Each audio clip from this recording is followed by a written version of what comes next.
again, beautiful people. Today, let's take a look at your urine collection and preservation. Okay.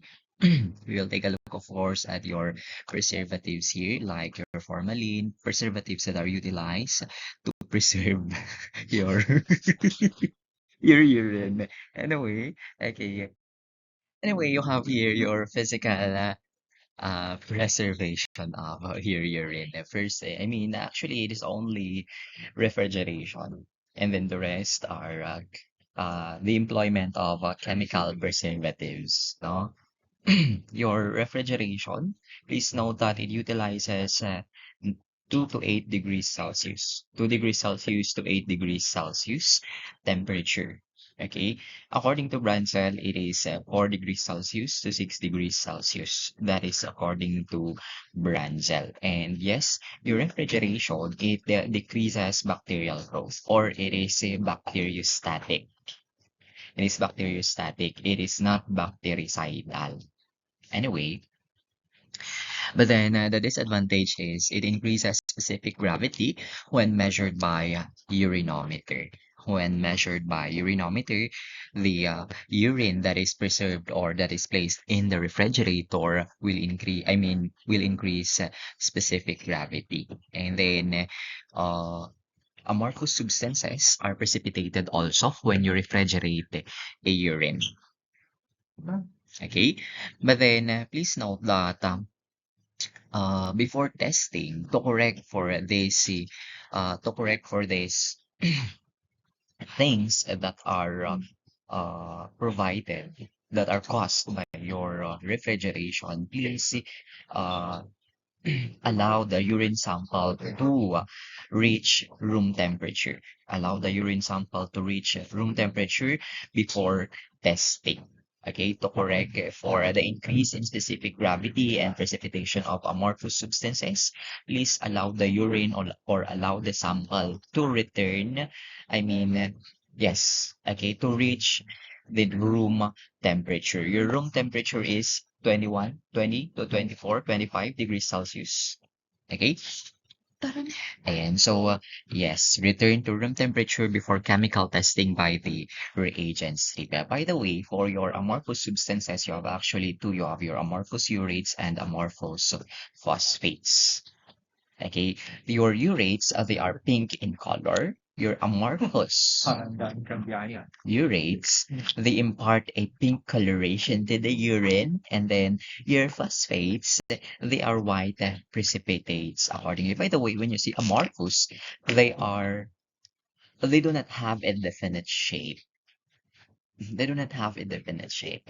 Anyway, okay, for bacteriologic studies, please refrigerate your urine sample during transit. Refrigerate your urine sample during transit. Kasi nga again, your refrigeration, it does not kill the bacteria, but it will only decrease the bacterial growth, or in other terms, it is bacteriostatic. And yes, you have your chemical preservatives here. Please note that your chemical preservatives, they are not routinely done. They are not routinely used. No, aside from it is expensive, or aside from, of course, your aside from the post additional.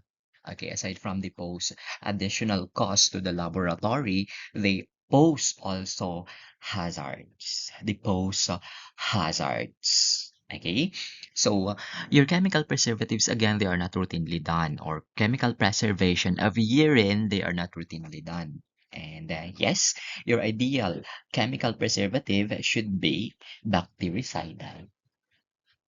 Okay, it should be able to kill the bacteria. Yeah, the bacteria present in the urine sample. And yes, it can inhibit urease. It can inhibit urease, of course, to somewhat preserve the urine pH, the original pH. And your ideal chemical preservative can preserve the formed elements present in the sediment. Okay, and so it can preserve the sediment present, I mean the elements present in the urine sediment, and it should not interfere with the chemical testing. It should not interfere with the chemical testing. Please note, it is not routinely done, and there is no such a thing as a perfect chemical preservative. Okay, there is no such a thing as perfect chemical preservative. Okay, what you need to do is to choose the preservative that best fits your testing requirement. Okay, you choose the preservative that best fits your testing requirement. Okay, anyway, you have here your thymol. Thymol, this is uh, it preserves glucose and sediments well accordingly. That is for your thymol. Okay, and so by the way, there is no such thing as perfect preservative, nasabi natin earlier, but then there is what you call as the best preservative accordingly. Okay, your thymol, it preserves your glucose and sediments well, and it inhibits bacteria and yeast growth. So somewhat, it is bacteriostatic, and it does not interfere with the reagent strip tests for proteins. Please note, for proteins. I mean reagent strip test for proteins. Okay, if you're utilizing your reagent strip, the chem strip, the multi-sticks, thymol will not interfere with the protein reading. But then when you make use of precipitation tests, your thymol will interfere with your precipitation test. Example, your SSA, sulfosalicylic acid test, okay, for protein. Or your heat and acetic acid test for proteins. Okay, and so yes, your thymol will interfere with such test for proteins. Okay, and please note that your thymol, if utilized in high concentration, it will precipitate your crystals. Thymol, if utilized in high concentration, it will precipitate urine crystals. Okay, and then your boric acid. Your boric acid, this one preserves proteins and formed elements. It preserves proteins and formed elements. Okay, and yes, it is a bacteriostatic. It prevents bacterial growth and metabolism. But then please note, it interferes with drug and hormone analysis. It interferes with drug and hormone analysis. Please note that your hormones, okay, or hormones or hormone metabolites, they are present also in the urine. Okay, your boric acid, it can be used for urine culture transport. Okay, your boric acid can be used for urine culture transport, and the boric acid keeps the pH of the urine sample at 6.0. And then you have your formalin. Formalin is a reducing agent. Okay, it is a reducing agent and it interferes with the chemical tests for glucose, blood, leukocyte esterase, and copper reduction. If a reducing agent, it will give you a false negative result. Please remember po, if the chemical or if the substance is a reducing agent, it will give you a false negative result. Okay, and so in contrast to your oxidizers. Anyway, your formalin, okay, and so we'll give a false negative test for glucose, as well as, aside from the following, aside from blood, okay, it will also give a false negative test for urobilinogen. Okay, and yes, your formalin, this is an excellent sediment preservative. Okay, and so formalin is not new to you. Okay, formalin, it is utilized in the histopatha laboratory. Okay, so formalin, of course, okay, you rinse the specimen container with formalin to preserve cells and casts. Okay, and for this one drop of formalin is utilized for 30 ml of water. I mean 30 ml of urine. One drop of formalin per 30 ml of urine. Okay, and then you have your toluene. Toluene here does not interfere with a routine test. Okay, and so it does not interfere with a routine test, but then it is messy. Okay, and so it is messy. It floats on the surface of specimen and clings to the glassware. your toluene. It is messy. And yes, please note, toluene is flammable. Okay, and so flammable po siya. Okay, toluene is a flammable. Okay, it should be labeled with GHS what? Globally harmonized system of UNGHS, GHS number 1, 2, 3, 4. Okay, for the label. Anyway, and so for this one, 2 ml of toluene is utilized per 100 ml of urine. Your sodium fluoride. Sodium fluoride here prevents glycolysis. Okay, it preserves glucose somewhat.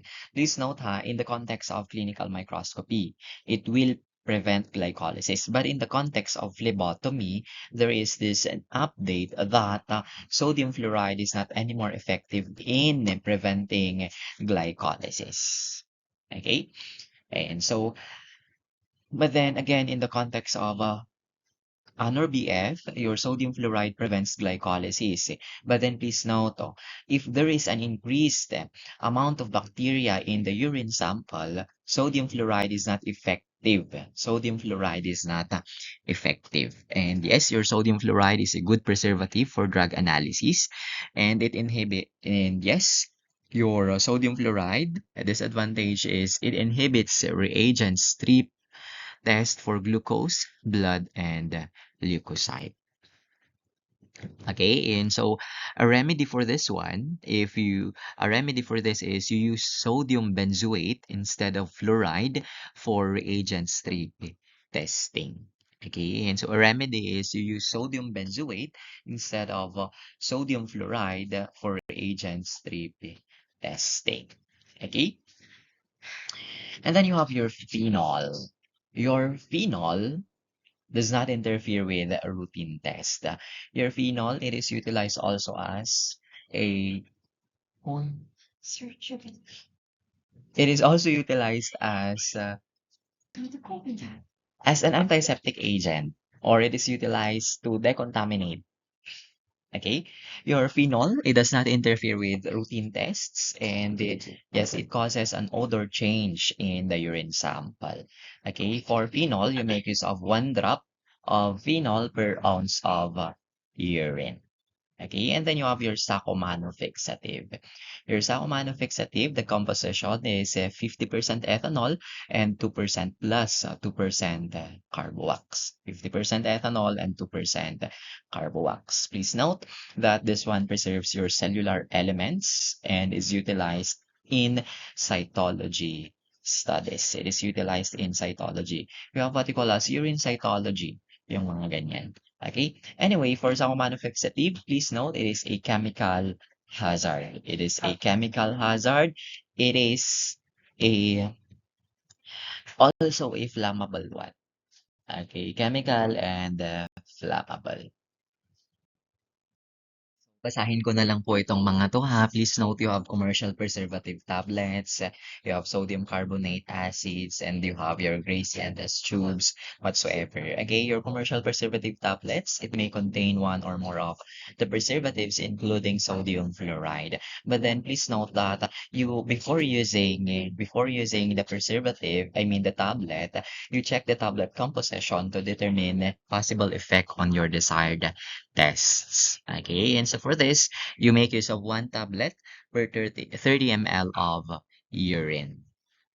Okay, 1 tablet per 30 ml of urine. And yes, sodium carbonate, it stabilizes porphyrins and porphobilinogen. And the sodium carbonate is not utilized for routine urine analysis testing. Okay, and so by the way, porphyrins and porphobilinogen, they are not routinely tested in the clinical laboratory. Okay, and your acids like hydrochloric acid, glacial acetic acid, these ones will stabilize calcium, phosphate, and I mean potassium, phosphorus, sorry. Your acids like glacial acetic acid, hydrochloric acid, okay, they will stabilize your calcium, phosphorus, and steroids. And then you have your gray CNS tube. Your gray CNS tube here, they are accordingly stable at room temperature for 48 hours. And it prevents bacterial growth and metabolism. So somewhat it is bacteriostatic. And yes, your gray CNS tube will decrease, sorry. It will decrease the pH. That is why do not use it below the minimum fill line. Okay, for your gray Sanders tube, if you utilize this, the specific gravity of the sample is increased by 0.006 to 0.007. Again, if you utilize your gray Sanders tube to preserve your urine sample, please note that the specific gravity of the urine sample preserved in such is increased by 0.006 to 0.007. Okay. Yes, your yellow plane UA tube, it is utilized in automated instruments. And yes, this one refrigerate within 2 hours. Okay. So by the way, your gray CNS tube here, it is a bacteriostatic. Please note boric acid is present. Okay, it is a bacteriostatic one. And yes, this one can be utilized for urine culture and sensitivity, the gray Sanders tube. And yes, your cherry red or yellow top tube. Okay, the sample is stable at, stable for 72 hours at room temperature. So you have the following as added to preserve the urine sample. Your methods of urine collection. Okay, you have here your bottle method. First on the list actually is your bottle method, and it is performed via midstream clean catch. Bottle method, of course, you need a urine bottle or a sample bottle or a specimen bottle for this one. And again, it is performed via midstream clean catch. Please note in bottle method, you only need a portion. Okay, a portion here. Okay, and that portion is the midstream portion of the urine. So how is this done? You tell your patient to urinate first, and then stop. Okay, and then of course, stop, ready your sample bottle, ready to catch. Okay, urinate again, and then fill the urine container. Once filled, okay, you remove and then continue urinating in the toilet bowl or in the urinal. Okay, with that, you have a midstream clean catch urine. Okay, and then you have your plastic bag with adhesive. This one is utilized for pediatric patient. It is utilized for pediatric patients, for babies, okay, for infants, like that. And then you have your urethral catheterization. You have your catheterized samples here. You have your urethral and ureteral catheterized samples or catheterization. Okay, for your urethral, the catheter is inserted up to the urinary bladder. It is inserted up to the urinary bladder. And your ureteral catheterization, the catheter is inserted up to the ureter. It is up to the ureter. Please note that both of these, your urethral and ureteral catheterization, they are traumatic or uh, they are invasive. Okay, they are invasive procedures and they require an expert somewhat. Okay, and so they require an expert. Please note that for catheterized or for your catheterized samples, they are sterile. Your catheterized samples, they are sterile. And yes, in case of catheterized sample, there is no contamination from the outside source. There is no contamination for the outside source for your catheterized samples. And your catheterized samples, they are most frequently requested for urine culture. They are most frequently requested for urine culture and sensitivity, okay, for bacteriologic studies. Okay, and then you have your midstream clean catch. Your midstream clean catch, please note that it is actually an alternative. Okay, it is an alternative way to collect samples for uh, an alternative way to collect samples for bacteriologic studies. Okay, it is an alternative way to collect samples for bacteriologic studies. Also, because please note, in midstream clean catch, okay, it is not, ano na to? Yes, midstream clean catch, it is not, yeah, it is not invasive. Okay, you just inform your patient, you're the patient or the client, tell them this is how to be, this is how you do the midstream clean catch, you instruct them, and you're good to go. Okay, yes, in midstream clean catch again, it is less trauma. No, it's not traumatic. An alternative to your traumatic catheterization. And yes, there is a lesser contamination by the epithelial cells. And then you have your suprapubic aspiration. Suprapubic aspiration, this one, the what they call this, the urine is collected via external introduction of a needle through the abdomen and into the urinary bladder. That is for your suprapubic aspiration. Please note that the samples obtained using suprapubic aspiration, the samples are free from extraneous contamination. Okay, it is free from extraneous contamination, and yes, it is utilized for bacterial culture, for anaerobic bacterial culture, and also utilized for cytologic exam. It is also utilized for cytologic exam. Okay, that is for your methods of urine collection. Please don't forget how to do your midstream clean catch. Okay, baka po ipapa-perform ko ito sa inyo. Okay, this one actually is a wee bag. Okay, that is utilized by your pediatrics for the babies. Ganyan. Okay, so this is a wee bag. Okay, wag po kayong magulat if makatanggap kayo ng ganito na urines. I mean, a urine sample that is placed in a wee bag. Okay, yeah. So you have your urine samples here, your random urine, your first morning, your second morning, your 24-hour urine or whatsoever. Okay, your urine, your random urine, it is random. Okay, so it is collected any time of the day. It is collected any time of the day. So let's say, for example, you have here a patient who came in the emergency room, okay, complaining about abdominal pain. Okay, the doctor requested for a routine urine analysis on that same time. And yes, that is a random urine sample.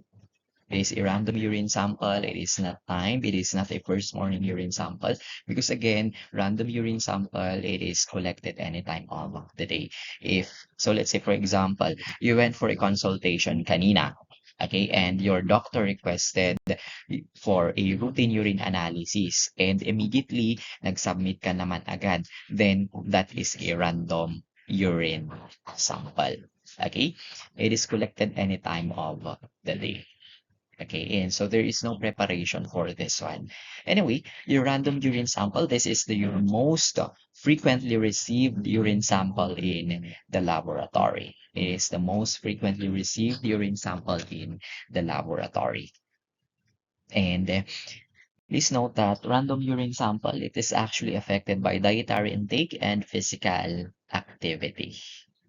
Okay, and so it is affected by dietary intake and physical activity. Somewhat, of course, if, okay, and so you did a glucose load, okay, so parang nag-carbo charge ka, parang ganun. Sabi kasi the hiking community, okay, mag-carbo charge muna ako, ganyan, or kain muna ako ng carbohydrate, parang ganun.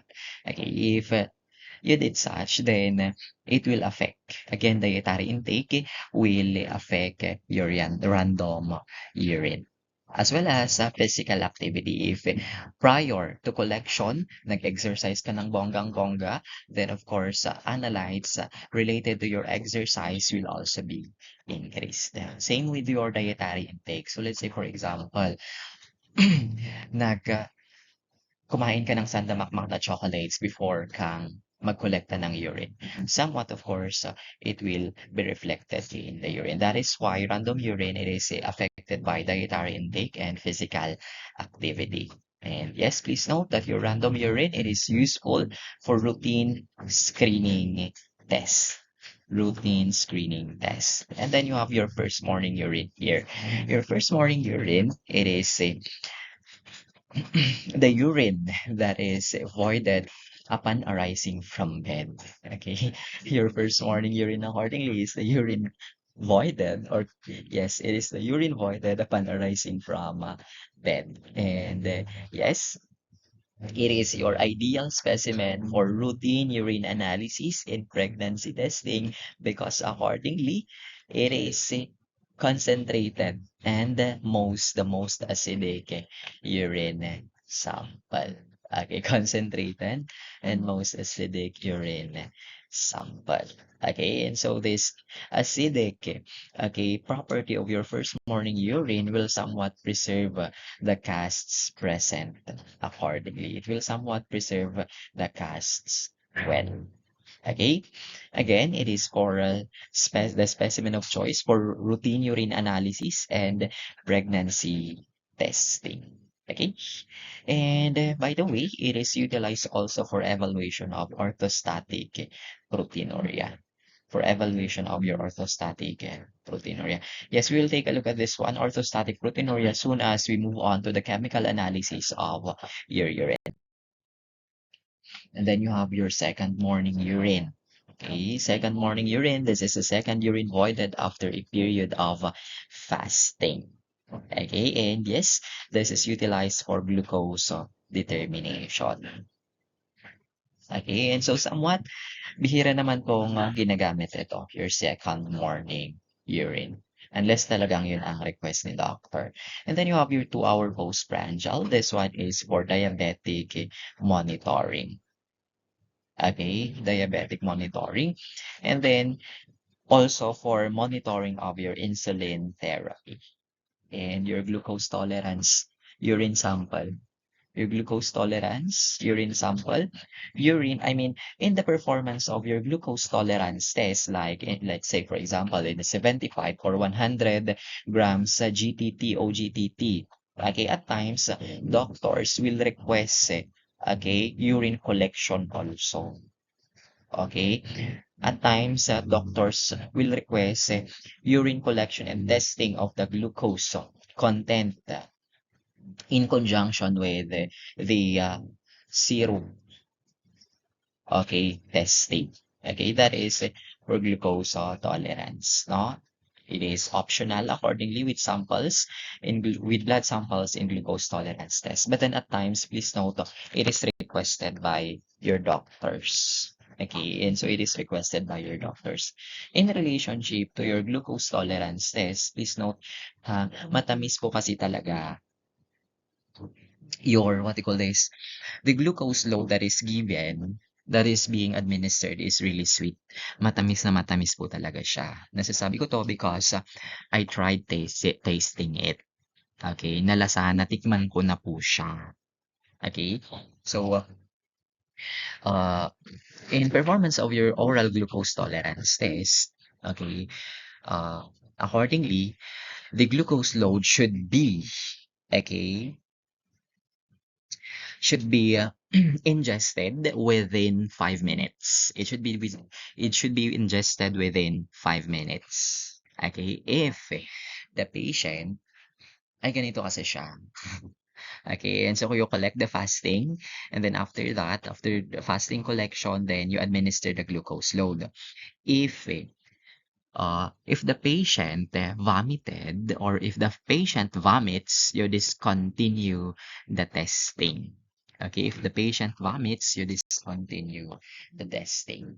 Okay, and so that is in glucose tolerance, oral glucose tolerance test. Of course, okay, if the urine glucose tolerance testing is requested, then if the patient vomited, stop also the urine testing. And you have your fractional specimen, at least accordingly to voided collection and A series of blood and urine samples are collected at specific time intervals to compare concentration of a substance in urine with its concentration in the blood. And yes, this one is utilized for diagnosis of diabetes pa rin po. Okay, of DM. Fractional specimen. Okay. Never tried running such fractional specimen. Okay, and then you have here your what you call this samples for prostatitis. Okay, your three glass collection technique is utilized for prostatic infection. Okay, it is utilized for prostatic infection. You have here three glass. Okay, and so you have three glass collection technique. Okay, so of course you need to collect three times. Okay, you need to collect three times.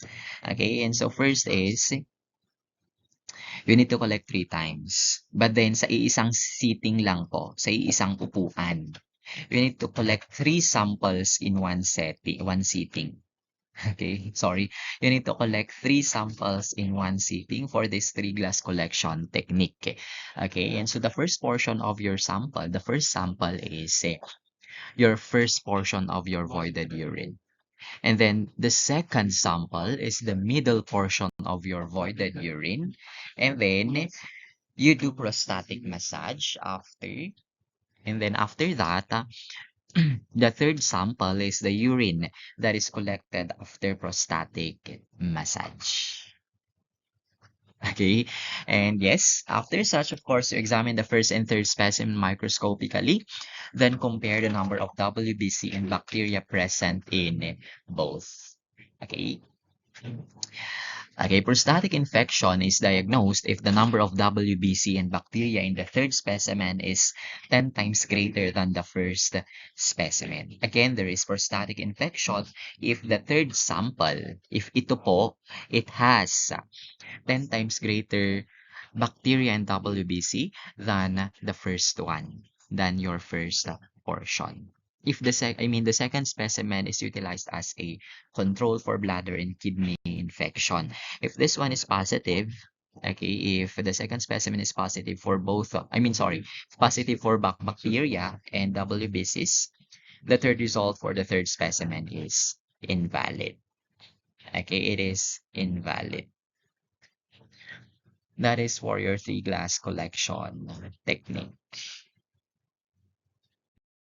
You have your Stammer's test for prostatitis. It is your four glass collection technique. Okay, and so you have four samples. Of course, you have four samples needed in your Stammer's test for prostatitis. Okay, and so the four, of course, your four samples, okay, the four samples are sent, or yes, okay, and so for bacterial cultures, they are sent for bacterial cultures. Okay, your initial voided urine is utilized to diagnose urethral infection. Okay, the midterm urine is utilized for urinary bladder infection. And your prostatic secretions, they are cultured and examined for WBCs. Okay, if more than 10 to 20 white blood cells are present per high power field, it is considered abnormal. Okay, that is for your Stammer's test for prostatitis. Okay, again, if more than 10 to 20 in the prostatic secretions, if more than 10 to 20 WBCs per high power field is present, then it is considered abnormal. Your two glass collection technique. Okay, and so yes, it utilizes, you have a pre-prostatic massage sample and a post-prostatic massage sample. Okay, and so you test both and then compare the values of the two samples. Okay, and so yes, as someone who worked in the laboratory, I haven't experienced yet, testing such samples. Okay, and so for the evaluation of prostatitis. Okay, bihira po siyang pinapagawa. Your timed urine samples. You have your timed urine samples. You have your 24-hour urine collection, and then you have your 12-hour urine. You have your 12-hour urine for this one. Please note that for your timed urine collection, Okay, and so you in your time urine collection, the collection time is noted. The collection time is noted. Let's say, for example, okay, and so you collected at 9 a.m. Okay, yes, let's say, for example, you collected at 9 a.m. You list it down. Okay, at 9 o'clock, okay, I collected like this amount of volume. Okay, and then after you collected again at 12 noon, okay, then you list it down, okay, and then you collect it. You, what do you call this? You write, okay, the volume accordingly. But it is not always the case, okay? Just please note that collection time accordingly is noted for your timed collection. Okay, and so yes, your in your time collection, incomplete collection is the most frequent problem encountered. Again, in timed collection, incomplete collection is the most frequent problem encountered accordingly. So you have here your 24-hour urine sample. Your 24-hour urine sample is utilized for analytes that exhibit diurnal variations. Okay, and so it is utilized for analytes that exhibit diurnal variation. Okay, and so examples. Okay, and so you have your catecholamines, your 17 hydroxysteroids, and electrolytes. Okay, and so the which are lowest, which they have a this I mean sorry your catecholamines, your 17 hydroxysteroids and electrolytes, they have lowest concentrations in the early morning and they have highest concentrations in the afternoon. Okay, in the afternoon. Again, catecholamines, 17 hydroxysteroids and electrolytes, they have highest concentrations in the afternoon and the lowest concentrations in the early morning. Okay, and so for your 24-hour urine collection, you need what do you call this? Of course, you need a urine container for this one. According to Branzel, you need 3,000 ml capacity. The capacity is 3,000 ml. According to Henry, the capacity is 4 liters or for 4,000 ml. Okay, and so capacity is 4,000 ml or 4 liters. Okay, and so the sample bottle should be chemically clean. It should be clean, and it should be plastic. Okay, accordingly, plastic, or yes, the container should be unbreakable. Accordingly, the container should be unbreakable. Okay, so in 24-hour urine collection, okay, and so the collection should begin and end with an empty bladder. Okay, it should begin and end with an empty bladder. And yes, 24-hour urine collection requires preservative depending on the test to be performed. But then usually, okay, and so usually you receive urine samples, 24-hour urine samples in ice, or it is placed in ice, or it is chilled. Okay, and so in case of creatinine clearance test, or CRCL, in case of CRCL, please note that the usual sample uh, yes, the usual sample being submitted, the usual sample submitted to the laboratory is 24-hour urine collection. That is why, accordingly, in CRCL, the greatest source of error is improper collection. Okay, so your 24-hour urine collection, again, it should start and end with an empty bladder and requires preservative depending on the test to be performed. Okay, and so how is this so? Please note that in 24-hour urine collection, full collection of the urine po ang ginagawa natin. Okay, please note ha, pakitandaan po, 24-hour urine collection, full collection of the urine. Okay, and so yes, full collection po. Wala pong itatapon na ihi dito. Again, wala po dapat matapon na ihi. Okay, full collection of the urine po ang gagawin. There is no midstream clean catch in 24-hour urine collection. Again, lahat po ng ihi kinokolekta. Okay, that is in 24-hour urine collection. Okay? Okay, and so please note again, it should start and end with an empty bladder. So let's say for example, okay, and so bumangon si pasyente. Let's say for example, yes, bumangon si pasyente. Or let's say for example, the collection time is 8 a.m. until 8 a.m. the next day. Please note ha, magbilang po ng 24 hours. 8 a.m. kanina until 8 a.m. kinabukasan. Dapat. So what will happen here?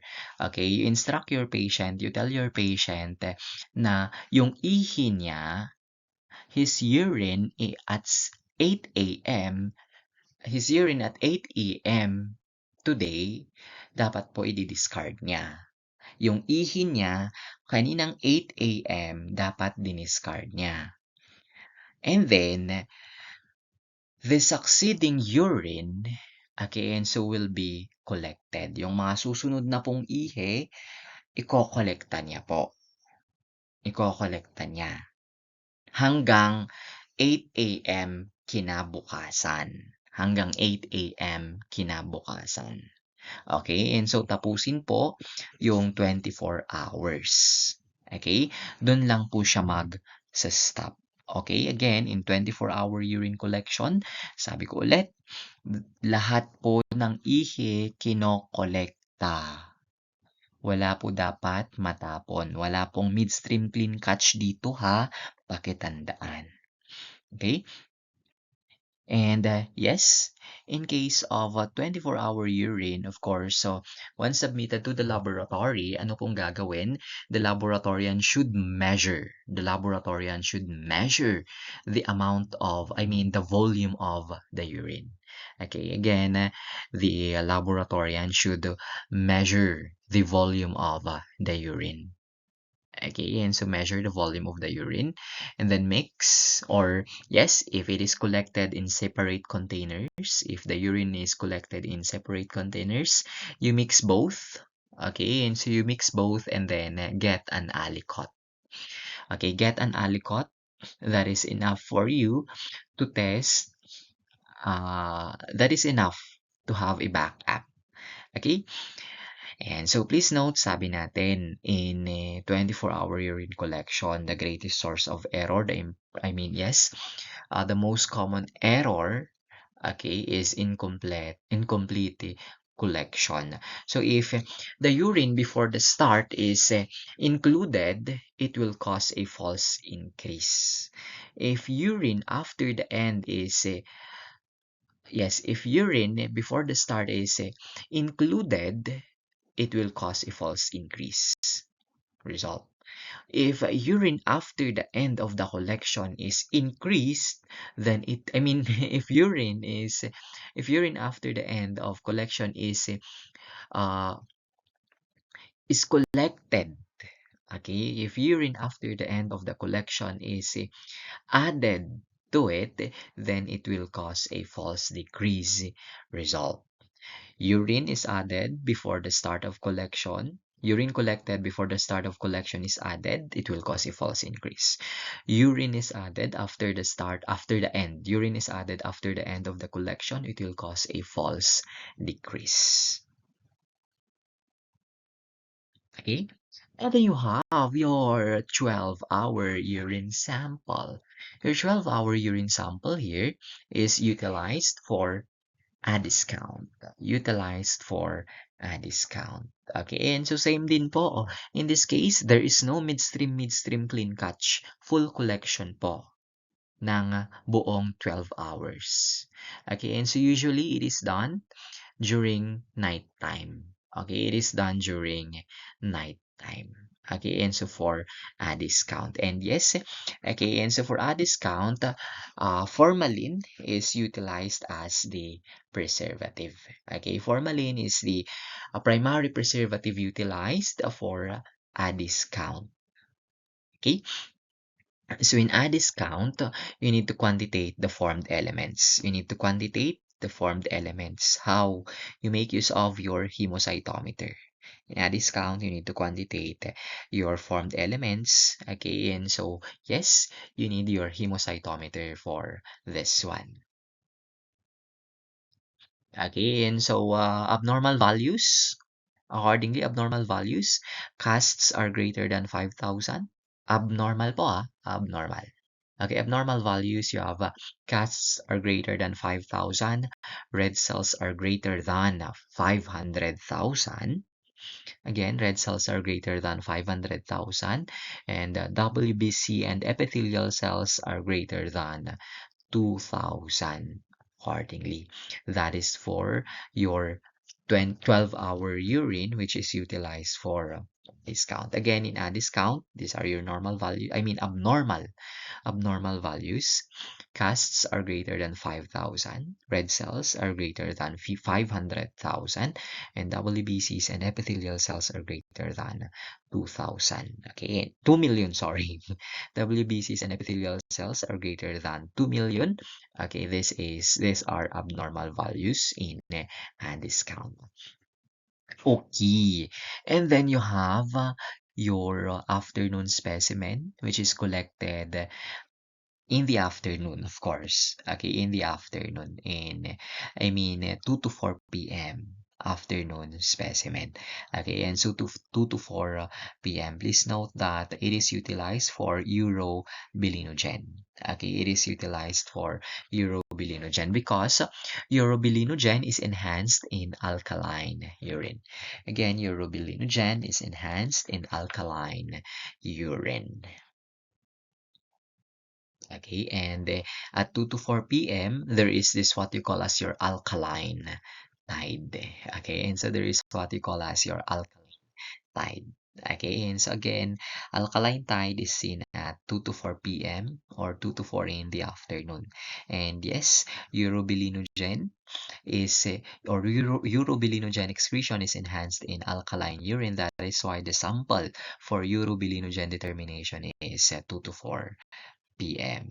urine samples or afternoon specimens. Okay. And then you have your drug specimen collection. Okay, your drug specimen collection.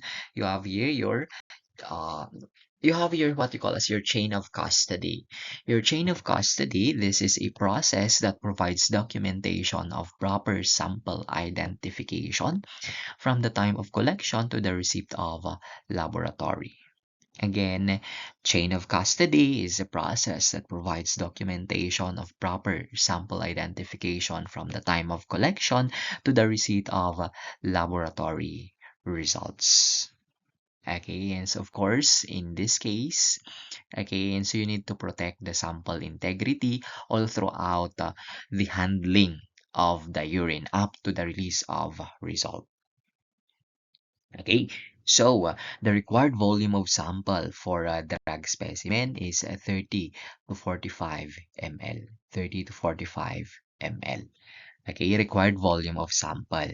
Okay, and so required, I mean, the capacity of the container is 60 ml. Capacity of the container is 60 ml, but then the required volume is 30 to 45 ml. Okay, the temperature of the urine sample utilized for drug testing should be measured within 4 minutes after collection. It should be measured within 4 minutes after collection. And here is the range.